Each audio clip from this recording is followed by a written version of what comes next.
Hello नमस्कार दोस्तों, स्वागत है आप सभी का हमारे यूट्यूब चैनल तत्काल एजुकेशन पे। दोस्तों उम्मीद करते हैं आप सभी बहुत अच्छे होंगे। आपकी तैयारी भी काफ़ी ज़बरदस्त तरीके से चल रही होगी।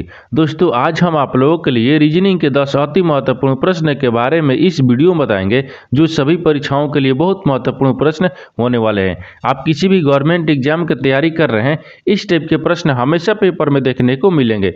दोस्तों ये पार्ट नंबर कौन सा है? 230 है। आप पार्ट नंबर 229 नहीं देखे हैं तो आप वीडियो सेक्शन में जाके देख सकते हैं। तो चलिए दोस्तों पहला प्रश्न देख लेते हैं। दोस्तों पहला नंबर प्रश्न है, इसमें देखिए नीचे दिए गए प्रश्न में संबंधित शब्द को चुनिए। देखिए नीचे आपको एक संबंधित शब्द दिया है, आपको यहाँ पर सिंह जो है ना आपको वन से समझते हैं, ठीक उसी प्रकार से बताना है कि जो मछली है ना इस प्रश्नवाचक चिन्ह पर इन चार ऑप्शन में से किसी से संबंधित होगा।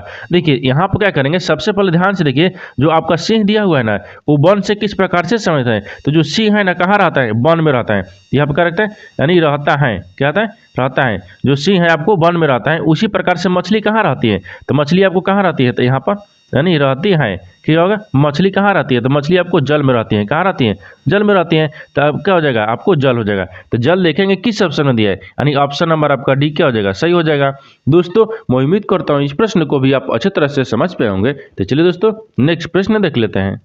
दोस्तों दूसरा नंबर प्रश्न है, इसमें दिए गए श्रृंखला को पूरा करें। देखिए यहाँ पर क्या दे, यहाँ पर नीचे एक श्रृंखला दे, इन श्रृंखला में बताना है कि इस प्रश्नवाचक चिन्ह पर इन चार ऑप्शन में से किसी से संबंधित होगा। तो ये देखिए यहाँ पर क्या करेंगे, यहाँ पर सबसे पहले ध्यान से देखेंगे ये श्रृंखला किस प्रकार से चल रहा है। देखिए यहाँ पर श्रृंखला क्या दे, 6 किससे क्या हो रहा है? 13 हो रहा है। तो 6 से 13 किस प्रकार से हो रहा है? ठीक, तो देखिए यहाँ पर क्या करेंगे, यहाँ पर सबसे पहले ध्यान से देखिए, यानी 6 में क्या करेंगे, तो 6 में क्या करते हैं? 2 से गुना करते हैं। 6 में क्या करेंगे? 2 से गुना करेंगे। तो 6 दूनी कितना होता है? 12, और 12 में 1 जोड़ देंगे तो कितना गया? 13 गया। उसी प्रकार से देखिए यहाँ पर 13 से क्या लिख रहे हैं? 25 लिख रहे हैं। तो 13 में क्या करेंगे? 13 में आपको 2 से गुना करेंगे। 13 दूनी कितना गया? 26 हो गया। और 26 में क्या करेंगे? 1 को माइनस कर लेंगे तो कितना गया? 25 आ गया।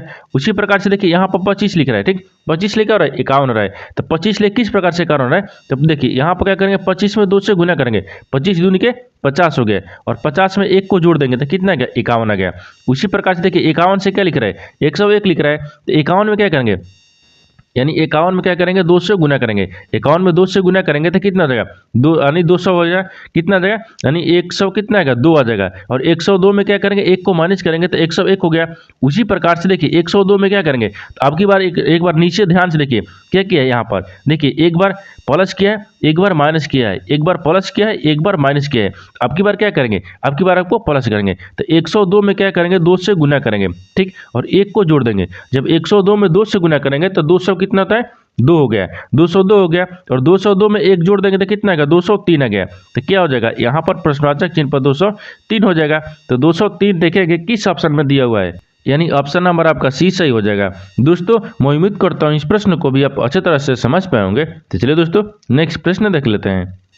दोस्तों तीसरा नंबर प्रश्न है, इसमें दिए गए प्रश्न में संबंधित संख्या ज्ञात कीजिए। देखिए नीचे आपको एक संबंधित संख्या दी है, यानी 32 जो 22 है ना आपको यानी 64 44 से समझते हैं। ठीक उसी प्रकार से 33 यानी 23 जो है ना इस प्रश्नवाचक चिन्ह पर इन चार ऑप्शन में से किसी से संबंधित होगा। देखिए तो यहाँ पर क्या करेगा, वीडियो को रोककर खुद अपने आप से बनाने का कोशिश करिएगा, और 10 प्रश्न में से आपने कितने प्रश्न सही किए हैं वीडियो को लास्ट में कमेंट में जरूर बताइएगा। देखिए यहाँ पर सबसे पहले ध्यान से देखिए कि जो आपका 32 क्या लिख रहे हैं, 32 बाई जो है ना आपको 64 यानी 44 लिख किस प्रकार से समझते हैं। देखिए तो यहाँ पर थोड़ा सा लॉजिक लगाइए। देखिए 3 को क्या करेंगे, 3 को आपको यहाँ पर देखिए आपको बड़ी लिखते हैं। ठीक, क्या करेंगे? 3 को क्या करेंगे? 3 में देखिए 2 से गुना करते हैं तो 3 दूनी कितना गया? 6 आ गया। उसी प्रकार से देखिए 2 लिखा है, 2 में क्या करते हैं? 2 में भी 2 से गुना करेंगे। जब 2 में 2 से गुना करेंगे तो 4 आ गया। उसी प्रकार से देखिए यहाँ पर 2 लिखा है, फिर 2 में क्या करेंगे? 2 से गुना करेंगे, कितना गया? 4 आ गया। और देखिए 2 में भी क्या करेंगे? 2 से गुना करेंगे तो कितना गया? 4 आ गया। देखिए यानी जो पहली संख्या है ना, पहली संख्या में क्या कर रहा है? 2 से गुना करने के बाद में आपको 64 44 ले सम्मिलित हो जा रहा है। ठीक, देखिए यहाँ पर 64 44 आ गया। उसी प्रकार से क्या करेंगे? 33 लिखा है, 33 23 को क्या करेंगे? देखिए 33 में भी क्या करेंगे? 2 से गुना करेंगे। जब 33 में 2 से गुना करेंगे तो 3 दूना कितना हो गया? 6 हो जाएगा। ठीक उसी प्रकार से देखिए यहाँ पर फिर 3 दिया है, 3 में भी 2 से गुना करेंगे तो 3 दूना कितना है? 6 हो गया। और 2 में क्या करेंगे? 2 में भी आपको 2 से गुना करेंगे तो कितना हो जाएगा? 2 दूनी के यहाँ पर 4 हो गया। कितना? 2 दूनी के 4 हो जाएगा। और यहाँ पर 3 दिया, ठीक 3 में क्या करेंगे? 2 से गुना करेंगे। यहाँ पर 2 से गुना करेंगे तो कितना आ जाएगा? यहाँ पर 6 आ जाएगा। 3 दूना का 6 हो गया। देखिए जो 33 23 है ना आपको किसी से समझ हो गया, तो यानी 66 यानी 46 से सम्मिलित होगा, किसे, यानी 66 46 से सम्मिलित होगा। तो 66 46 आ गया। देखिए तो देखेंगे 66 46 किस ऑप्शन में दिया है, यानी ऑप्शन नंबर आपका कौन सा हो जाएगा, 66 46, यानी ऑप्शन नंबर आपका डी सही हो जाएगा। दोस्तों मैं उम्मीद करता हूँ इस प्रश्न को भी आप अच्छी तरह से समझ पाए होंगे। तो चलिए दोस्तों नेक्स्ट प्रश्न देख लेते हैं। दोस्तों 4 नंबर प्रश्न है, इसमें दिया है कि दिए गए प्रश्न में, देखिए नीचे दिए गए प्रश्न में विषम यानी विषम शब्द को चयन कीजिए। देखिए नीचे आपको एक शब्द दिया है, यानी कह दिए यहाँ पर 4 ऑप्शन दिए हैं, इन 4 ऑप्शन में से बताना है कि 3 एक समान होगा, एक आपको विषम यानी एक अलग होगा। उसी को बताना है कि इन 4 ऑप्शन में से कौन सा आपको एक विषम दिख रहा है। देखिए तो यहाँ पर क्या करेंगे, यहाँ पर सबसे पहले ध्यान से देखिए चारों ऑप्शन में क्या दिए, यानी टेलीफोन दिए ऑप्शन ए में, ऑप्शन बी में क्या दिए, यानी टेप रिकॉर्डर, और सी में क्या दिए, ट्रांजिस्टर दिया है, और आपको डी में क्या दिया, टेलीस्कोप दिया है। देखिए इन चारों शब्द को ध्यान से देखिए, इसमें कौन सा आपको विषम दिख रहा है, यानी 3 एक समान होगा, एक आपको अलग होगा। देखिए यहाँ पर देखेंगे, यहाँ पर देखिए यहाँ पर क्या दिए, यहाँ पर टेलीफोन दिया, ठीक टेलीफोन दिए। तो सबसे पहले ध्यान से देखिए क्या दिए, टेलीफोन दिया, तो यहाँ पर टेलीफोन को रखेंगे। टेप रिकॉर्डर दिया, टेप रिकॉर्डर हो गया, और आपको ट्रांजिस्टर हो गया। ये तीनों क्या दिख रहा है आपको, ध्यान से देखिए ये तीनों क्या दिख रहा है, ये तीनों आपको वस्तु है ना। देखिए ये तीनों जो वस्तु है, ये तीनों वस्तु क्या है, यानी बात करने, यहाँ पर क्या होगा, यानी बात करने, यहाँ पर क्या लिखते हैं, बात करने या सुनने हो गया, ठीक है, यानी सुनने हो गया, सुनने। और यहाँ पर और भी देख लेते हैं, यह क्या हो जाएगा, आवाज़ रिकॉर्ड करना है, यानी आवाज़ को क्या हो जाएगा, आवाज़ रिकॉर्ड करना है, यहाँ पर क्या हो जाएगा, आवाज़ रिकॉर्ड करना है। यहाँ पर रिकॉर्ड भी लिख लेते हैं, क्या करेंगे, यानी रिकॉर्ड हो गया, ठीक, रिकॉर्ड करने के उपयोग में लाते हैं। देखिए यहाँ पर पहले ध्यान से देखिए, यहाँ पर क्या है, टेलीफोन दिया है, ठीक, यहाँ पर दिया क्या, टेप रिकॉर्डर दिया है, और यहाँ पर ट्रांजिस्टर दिया है। ये तीनों क्या है, तीनों जो वस्तु है ना, तीनों वस्तु बात करने, देखिए तीनों वस्तु है बात करने या सुनने या और में क्या हो जाएगा, और आपको आवाज़ को रिकॉर्ड करने के लिए उपयोग में किया जाता है। इन तीनों यानी तीनों वस्तु को क्या करते हैं, बात करने के लिए या सुनने के लिए या किसी रिकॉर्डिंग को यानी उपयोग करने के लिए, ये आपको तीनों शब्द दिया है। उसी प्रकार से देखिए ये तीनों एक समान दिख रहा है, लेकिन आपको क्या हो जाएगा, टेलीस्कोप दिया है, क्या दिया, टेलीस्कोप।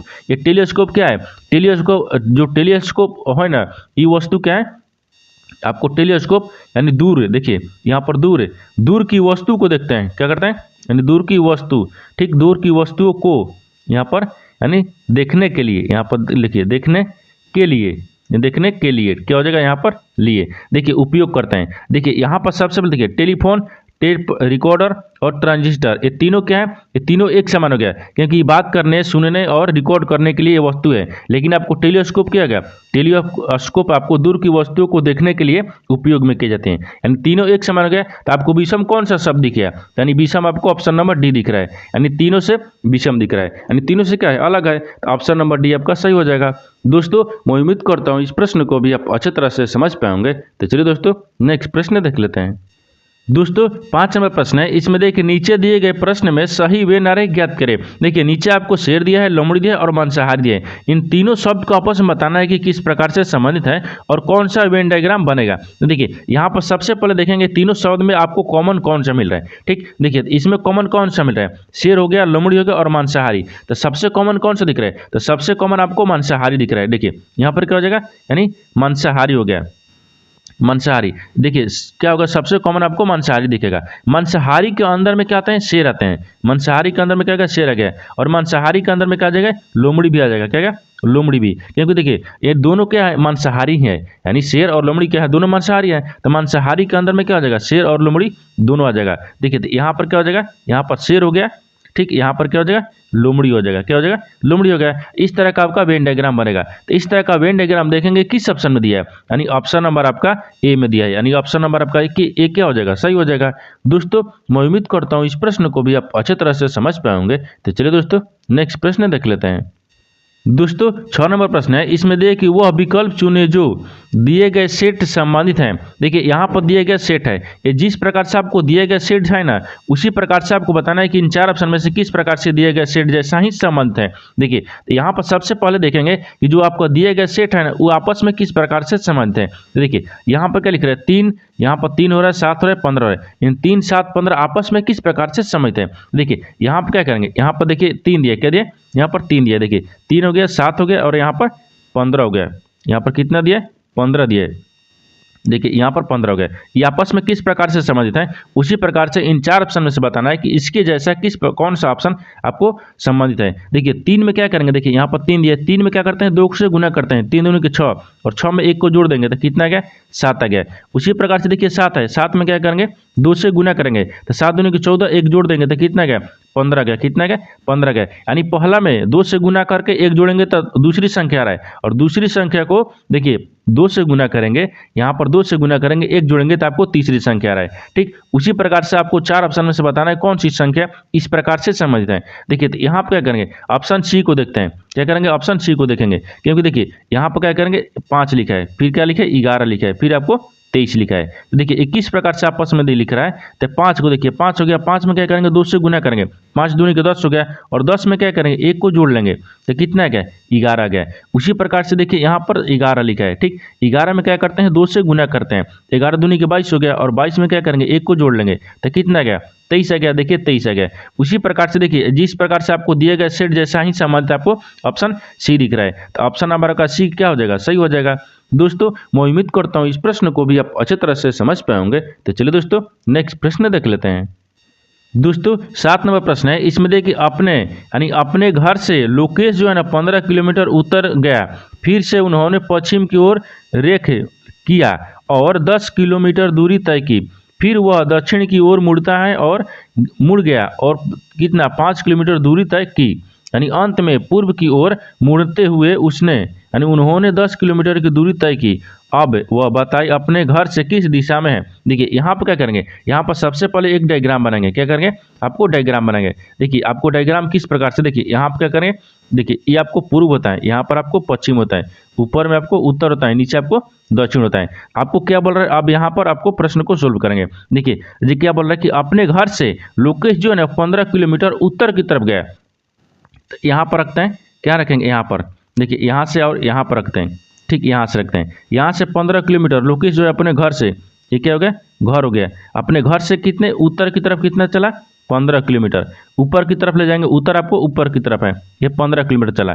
फिर उन्होंने पश्चिम की ओर यानी रुख किया, पश्चिम की ओर, तो पश्चिम को रुख किया। ठीक और रुख किया और 10 किलोमीटर की दूरी तय की। रुख करने के बाद में कितने 10 किलोमीटर, तो मान लीजिए कितना हो गया 10 किलोमीटर दूरी तय की। फिर वह दक्षिण की ओर मुड़ गया और 5 किलोमीटर की दूरी तय की, फिर दक्षिण की तरफ मुड़ा, तो दक्षिण आपको नीचे की तरफ है। ठीक इतना मुड़ा, कितना चला 5 किलोमीटर चला, 5 किलोमीटर हो गया। अब देखिए आगे बोल रहा है कि अंत में यानी पूर्व की ओर मुड़ते हुए उन्होंने 10 किलोमीटर दूरी तय की। देखिए फिर क्या की, फिर पूर्व की ओर मुड़ा, तो पूर्व आपको इधर होगा। ठीक और कितना किया 10 किलोमीटर दूरी तय की, यानी 10 किलोमीटर दूरी तय की, यहाँ पर तय की। वह अब बताना है कि वह अपने घर से यानी किस दिशा में है, बोल रहा है कि वो अपने घर से किस दिशा में है। देखिए अपने घर से वो किस दिशा में दिख रहा है, तो ये आपको उसका घर हो गया। ठीक देखिए उसका घर से किस दिशा में दिख रहा है, तो घर से आपको उस किस दिशा में दिख रहा है, तो उत्तर दिशा में दिख रहा है। किस दिशा में दिख रहा है, उत्तर दिशा में। ये क्या है, इसका घर से क्या आ गया, घर से आपको उत्तर दिशा में दिख रहा है, ये क्या हो जाएगा उत्तर दिशा में। ठीक यानी उत्तर दिशा, तो उत्तर दिशा में है, तो देखेंगे किस ऑप्शन में आपको उत्तर दिशा दिख रहा है, यानी ऑप्शन नंबर कौन सा जगह, ऑप्शन नंबर आपका बी क्या हो जाएगा सही हो जाएगा। दोस्तों मैं उम्मीद करता हूँ इस प्रश्न को भी आप अच्छे तरह से समझ पाए होंगे। तो चलिए दोस्तों नेक्स्ट प्रश्न देख लेते हैं। दोस्तों 8 नंबर प्रश्न है, यहाँ पर देखिए यदि गुना का अर्थ घटाना हो यानी माइनस यानी प्लस दिया, फिर प्लस का अर्थ क्या है गुना हो, यानी माइनस का अर्थ जोड़ना हो, तो निम्नलिखित में कौन सा सही है। देखिए यहाँ पर आपको क्या दे, एक समीकरण दिए, नीचे आपको एक समीकरण दिए, समीकरण बताना है कि जो आपको चिन्ह बोल रहा है उसको रखने के बाद में समीकरण को सही बनाना है। क्या करना है, सही बनाना है। देखिए यहाँ पर क्या करेंगे, सबसे पहले ध्यान से देखेंगे आपको चिन्ह किस प्रकार से बोल रहा है। देखिए यहाँ पर बोल रहा है कि देखिए यदि गुना का अर्थ क्या बोल रहा है घटाना, तो गुना जहाँ समीकरण में दिया उसके जगह पर क्या करेंगे माइनस को चिन्ह रखेंगे। और देखिए अब बोल रहा है कि प्लस का अर्थ क्या है गुना, जिस जगह पर प्लस है उसके जगह पर क्या रखेंगे गुना को रखेंगे। देखिए यहाँ पर गुना के चिन्ह बदल दिए। अब आगे बोल रहा है माइनस का अर्थ जोड़ना, माइनस का अर्थ क्या है जोड़ना, तो माइनस नहीं दिया इसको नहीं रखेंगे। ठीक तो निम्नलिखित में कौन सा समीकरण सही है। देखिए तो आप समीकरण को क्या करेंगे सही बनाएंगे। यहाँ पर दिया है 6 दिया है। ठीक 6 गुना कितना दिया, यहाँ पर 3 दिया है, और माइनस कितना दिया 1 दिया है, फिर गुना कितने दे 5 दिए, बराबर में क्या दे प्रश्नवाचक चिन्ह दिए। अब देखिए इसको क्या करेंगे 6 लिखेंगे, और 6 में क्या करेंगे 2 में से 1 घटा लेंगे, यानी जो 3 दिया है 3 में से 1 घटाएंगे तो 2 बचेगा, फिर गुना कितना गया 5 आ गया, बराबर में प्रश्नवाचक चिन्ह हो गया। देखिए तो यहाँ पर इसमें दोनों में आपस में गुना करेंगे तो 5 दूनी के कितना हो गया 10 हो गया, और 10 में क्या करेंगे 6 से गुना करेंगे तो कितना आ जाएगा 60 आ जाएगा। कितना गया 60 आ गया। तो समीकरण के बराबर यानी प्रश्नवाचक चिन्ह पर कितना गया 60 आ गया। तो 60 को देखेंगे किस ऑप्शन में दिया है, यानी ऑप्शन नंबर आपका सी सही हो जाएगा। दोस्तों मैं उम्मीद करता हूँ इस प्रश्न को भी आप अच्छी तरह से समझ पाए होंगे। तो चलिए दोस्तों नेक्स्ट प्रश्न देख लेते हैं। दोस्तों 9 नंबर प्रश्न है, इसमें देखिए एक व्यक्ति का परिचय देते हुए अमर कहता है यानी उसकी पत्नी मेरे नाना की इकलौती बेटी है। तो यहाँ पर बोला कि उस व्यक्ति का अमर से क्या संबंध है। एक देखिए यहाँ पर क्या करेंगे, सबसे पहले ध्यान से देखिए, ये आपको क्या करेंगे डायग्राम बनाते हुए चलेंगे। यहाँ पर कहते हैं एक व्यक्ति का परिचय देते हुए अमर ने कहा, मान लीजिए यहाँ पर रखते हैं अमर को रखते हैं, ये क्या हो गया अमर हो गया। अमर जो है ना एक व्यक्ति के परिचय कराते हुए कहा, तो यहाँ पर क्या रखते हैं व्यक्ति को रख लेते हैं, ये क्या होगा व्यक्ति होगा। एक व्यक्ति के परिचय कराते हुए अमर ने कहा, ठीक, एक व्यक्ति को देखिए यहाँ पर रखते हैं अमर को। देखिए अमर जो है ना एक व्यक्ति के परिचय कराते हुए कहा, यहाँ पर व्यक्ति होगा, ठीक, यानी कहा क्या कहा कि उसकी पत्नी मेरे नाना की इकलौती बेटी है। तो इसकी पत्नी यानी जो व्यक्ति है ना व्यक्ति की पत्नी, यहाँ पर क्या हो जाएगा पत्नी, तो पत्नी को क्या करेंगे माइनस ले करेंगे, ये क्या होगा यानी पत्नी होगा, और यहाँ पर क्या होगा पत्नी, ठीक, क्या होगा पत्नी मेरे नाना की इकलौती बेटी है। तो यहाँ पर क्या करेंगे यानी नाना, तो यहाँ पर क्या करेंगे इसकी यानी यहाँ पर क्या रखेंगे पिता रख लेते हैं, क्या होगा ये पिता हो जाएगा, ठीक, क्या हो जाएगा पिता। ये मेरे क्या है यहाँ पर नाना हो गया, क्या होगा नाना हो गया। इसके बाद में आगे क्या बोल रहा है, आगे बोल रहा है कि उस व्यक्ति का अमर से क्या संबंध है। तो देखिए यहाँ पर आपको ध्यान से देखिए, यहाँ पर क्या हो जाएगा ये माँ हो गया, क्या होगा माँ हो गया। देखिए यहाँ पर एक बार फिर से समझिए, अमर जो कहता है, अमर जो है ना उसकी देखिए उसकी पत्नी मेरे नाना की इकलौती बेटी है, उसकी पत्नी जो ये अमर है ना अमर के व्यक्ति से क्या संबंध है। देखिए यहाँ पर जो व्यक्ति है व्यक्ति की पत्नी जो है ना वो अमर के नाना की इकलौती बेटी है, अमर की नाना की इकलौती बेटी, तो अमर की क्या हो जाएगी अमर की माँ हो जाएगी। इसकी पत्नी जो व्यक्ति की पत्नी अमर की क्या हो जाएगी माँ हो जाएगी, और माँ बोल रही है ये माँ हो जाएगी, इसका और क्या हो जाएगा ये नाना हो गया, यानी ऊपर में यानी इसकी माँ के पिता कौन हो जाएगी नाना हो जाएंगे। और यहाँ पर क्या बोल रहे हैं अमर, तो अमर से यहाँ पर बताना है कि अमर जो है ना उस व्यक्ति का अमर से क्या संबंध है, जो व्यक्ति है और अमर से क्या संबंध है। देखिए जब इसकी माँ हो जाएगी और इसका ये पति कौन हो गया ये व्यक्ति हो गया, तो क्या हो जाएगा पिता हो गया, क्या हो जाएगा यहाँ पर पिता हो जाएगा, क्या हो जाएगा पिता हो जाएगा, क्या हो जाएगा पिता से आपको संबंधित है। जो व्यक्ति है ना अमर का पिता से संबंधित है, यहाँ पर देखिए लिख देते हैं, यानी व्यक्ति हो गया यानी व्यक्ति यानी अमर का व्यक्ति अमर का पिता है, क्या है पिता है, क्या है पिता है। देखिए पिता देखेंगे किस ऑप्शन में दिया है, ऑप्शन नंबर आपका कौन सा हो जाएगा, तो ऑप्शन नंबर आपका ये सही हो जाएगा। दोस्तों मैं उम्मीद करता हूँ इस प्रश्न को भी आप अच्छे तरह से समझ पाए होंगे। तो चलिए दोस्तों नेक्स्ट प्रश्न देख लेते हैं। दोस्तों 10 नंबर प्रश्न है, इसमें देखिए कथनों को पढ़े और दिए गए विकल्पों में से निष्कर्ष चुने। देखिए यहाँ पर एक कथन दिए, कथन के आधार पर क्या करेंगे डायग्राम को बनाएंगे, और निष्कर्ष के आधार पर क्या करते हैं प्रश्न को सोल्व करते हैं। देखिए तो क्या करेंगे सबसे पहले आपको कथन को पढ़ेंगे और डायग्राम बनाएंगे। तो कथन में क्या बोल रहा है कि सभी कीड़े जो है ना वो कृषि हैं, सभी जो कीड़े हैं क्या है कृषि हैं। तो मान लीजिए यहाँ पर क्या रखते हैं कीड़े के रखते हैं, क्या रखते हैं कीड़े के, सभी कीड़े क्या है कृषि हैं, तो सभी कीड़े को क्या रखते हैं कृषि के अंदर में रखते हैं। ये क्या हो जाएगा ये आपको क्या होगा ये कृषि हो जाएगा, यहाँ पर क्या रखते हैं कृषि हो गया। सभी कीड़े जो है ना क्या है कृषि है, सभी कीड़े क्या है कृषि है। अब बोल रहा है कि कुछ कृषि पतंगे हैं, लेकिन कुछ जो कृषि है ना क्या है पतंगे हैं। तो मान लीजिए यहाँ पर कुछ कृषि को क्या करते हैं पतंगे में रखते हैं, यानी पतंगे हो गया, क्या होगा पतंगे हैं, कुछ कृषि क्या है पतंगे हैं। यहाँ तक समझ गए। आगे बोल रहा है कि कोई पतंग मधुमक्खी नहीं है, यानी कोई जो पतंग है ना मक्खी नहीं है, तो कोई पतंग मानी मक्खी नहीं है, तो यहाँ पर क्या हो जाएगा ये मक्खी हो गया, क्या होगा यहाँ पर मक्खी हो गया, ये मक्खी हो गया, ठीक मक्खी हो गया। कोई पतंग क्या है मक्खी नहीं है, यहाँ तक समझ गए। अब बोल रही यहाँ पर क्या करेंगे कथन के आधार पर क्या किए आपको डायग्राम बना दिए, निष्कर्ष के आधार पर प्रश्न को सोल्व करेंगे। देखिए निष्कर्ष आपको क्या बोल रहा है इसको पहले ध्यान से देखिए, यहाँ पर क्या दिए पहला में दिया निष्कर्ष में कि कोई मक्खी जो है ना कृषि नहीं है, बोल रहा है कि कोई जो मक्खी है कृषि नहीं है। देखिए मक्खी और कृषि से आपस में समय दिख रहा है नहीं दिख रहा है, यानी क्या बोल रहा है ये आपको गलत ही बोल रहा है, क्या बोल रहा है ये आपको सही बोल रहा है। तो यहाँ पर क्या हो जाएगा गलत होगा, क्योंकि कोई मक्खी जो है ना कृषि नहीं है, ये आपको डायग्राम में दिख रहा है सही बोल रहा है, क्या है गलत हो गया। उसी प्रकार से देखिए दूसरा में क्या बोला, दूसरा में बोला है कि सभी पतंगे जो है ना पतंगे कीड़े होने की संभावना है, सभी जो पतंग है वो कीड़े होने की संभावना है। देखिए जो पतंग आपको क्या दिख रहा है ये दिख रहा है, पतंग और कृषि आपस में संबंधित दिख रहा है, लेकिन क्या बोल रहा है कि सभी जो कीड़े हैं ना पतंग होने की संभावना है। देखिए यहाँ पर बोल रहा है कि सभी पतंग जो है ना कीड़े होने की संभावना है, क्योंकि कृषि कृषि के अंदर में कीड़ा है और कुछ कृषि क्या है पतंग है और कुछ कृषि क्या है कीड़े यानी पतंग भी है। देखिए जब कुछ कृषि पतंग आ गया और जो कृषि के अंदर में सभी कीड़े हैं तो कुछ संभावना हो सकता है कि कुछ जो कृषि है ना वो देखिए यहाँ पर देखिए पतंग के कीड़े होने की संभावना है, यानी कुछ जो पतंग है ना कीड़े होने की संभावना है। ये आपको कुछ सही बोल रहा है, केवल ये आपको सही हो जाएगा, क्या हो जाएगा दूसरा आपको सही बोल रहा है। तो यहाँ पे क्या हो जाएगा दूसरा आपको सही हो जाएगा। तो दूसरा देखिए यहाँ पर केवल निष्कर्ष यानी दूसरा सही है, यानी केवल निष्कर्ष क्या है 2 सही है। तो ऑप्शन नंबर आपका डी क्या हो जाएगा सही हो जाएगा। दोस्तों मैं उम्मीद करता हूँ इस प्रश्न को भी आप अच्छी तरह से समझ पाए होंगे। तो चलिए दोस्तों नेक्स्ट वीडियो में मिलते हैं, तब तक जय हिंद दोस्तों।